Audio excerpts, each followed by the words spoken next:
Chapter by Chapter for Westbury Public Library. Animal Farm by George Orwell, read for you by Staff Librarian Kimm Culkin. In the last session, the years pass and dreams disappear. Somehow, it seemed as though the farm had grown richer without making the animals themselves any richer, except of course for the pigs and the dogs.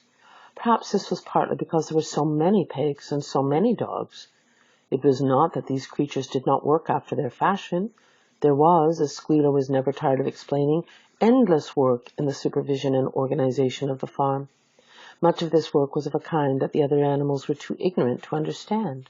For example, Squealer told them that the pigs had to expend enormous labors every day upon mysterious things called files, reports, minutes, and memoranda. These were large sheets of paper which had to be closely covered with writing, and as soon as they were so covered, they were burnt in the furnace. This was of the highest importance for the welfare of the farm, Squealer said. But still, neither pigs nor dogs produced any food by their own labor, and there were very many of them, and their appetites were always good. As for the others, their life, so far as they knew, was as it had always been. They were generally hungry. They slept on straw, they drank from the pool, they labored in the fields, and in winter they were troubled by the cold, and in summer by the flies. Sometimes the older ones among them racked their dim memories and tried to determine whether in the early days of the rebellion, when Jones's expulsion was still recent, things had been better or worse than now. They could not remember.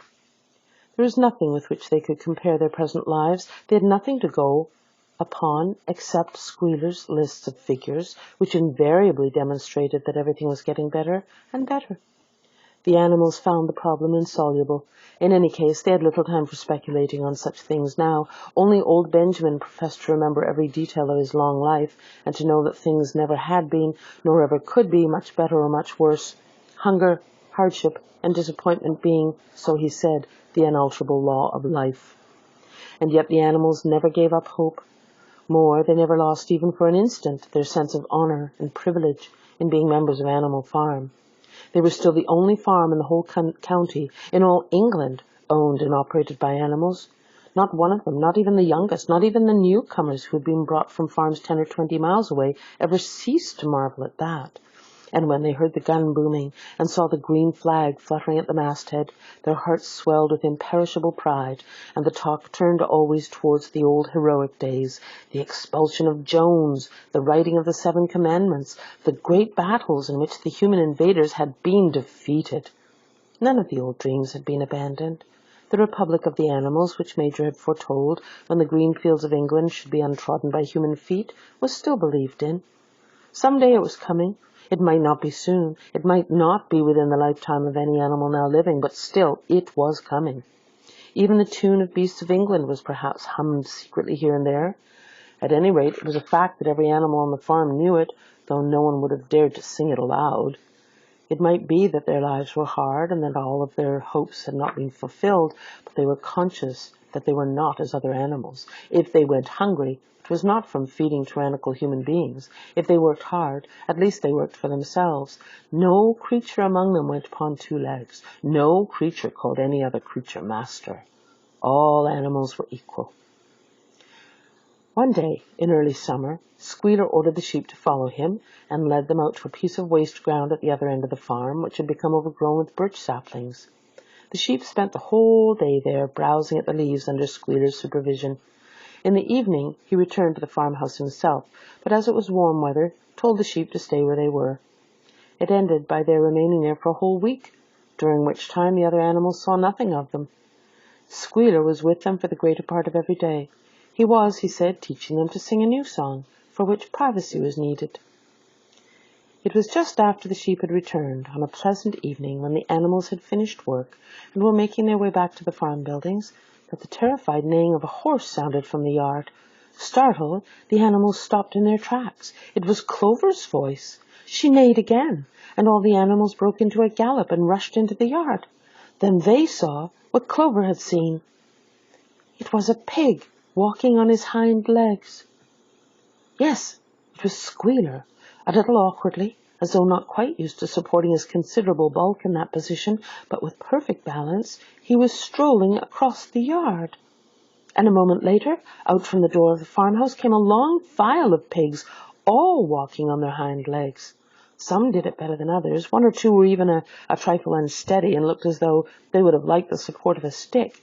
But every one of them made his way right round the yard successfully, and finally there was a tremendous baying of dogs and a shrill crowing from the black cockerel, and out came Napoleon himself, majestically upright, casting haughty glances from side to side, and with his dogs gambolling around him. He carried a whip in his trotter. There was a deadly silence. Amazed, terrified, huddling together, the animals watched the long line of pigs march slowly round the yard. It was as though the world had turned upside down.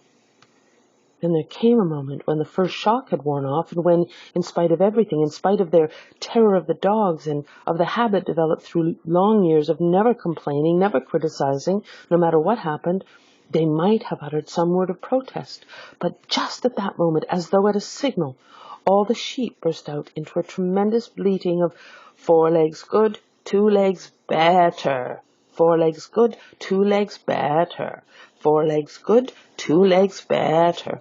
It went on for 5 minutes without stopping, and by the time the sheep had quieted down, the chance to utter any protest had passed, for the pigs had marched back into the farmhouse. Benjamin felt a nose nuzzling at his shoulder. He looked round. It was Clover. Her old eyes looked dimmer than ever. Without saying anything, she tugged gently at his mane and led him round to the end of the big barn where the 7 commandments were written. For a minute or two they stood gazing at the tarred wall with its white lettering. "My sight is failing," she said finally. "Even when I was young, I could not have read what was written there, but it appears to me that the wall looks different. Are the 7 commandments the same as they used to be, Benjamin?" For once Benjamin consented to break his rule, and he read out to her what was written on the wall. There was nothing there now except a single commandment. It ran, "All animals are equal, but some animals are more equal than others." After that, it did not seem strange when next day the pigs who were supervising the work of the farm all carried whips in their trotters. It did not seem strange to learn that the pigs had bought themselves a wireless set, were arranging to install a telephone, and had taken out subscriptions to John Bull, Titbits, and the Daily Mirror. It did not seem strange when Napoleon was seen strolling in the farmhouse garden with a pipe in his mouth. No, not even when the pigs took Mr. Jones's clothes out of the wardrobes and put them on, Napoleon himself appearing in a black coat, rat-catcher breeches and leather leggings, while his favourite sow appeared in the watered silk dress, which Mrs. Jones had been used to wear on Sundays. You can find other chapters of this book, along with other chapter-by-chapter classics, on the West Grey Library's YouTube channel.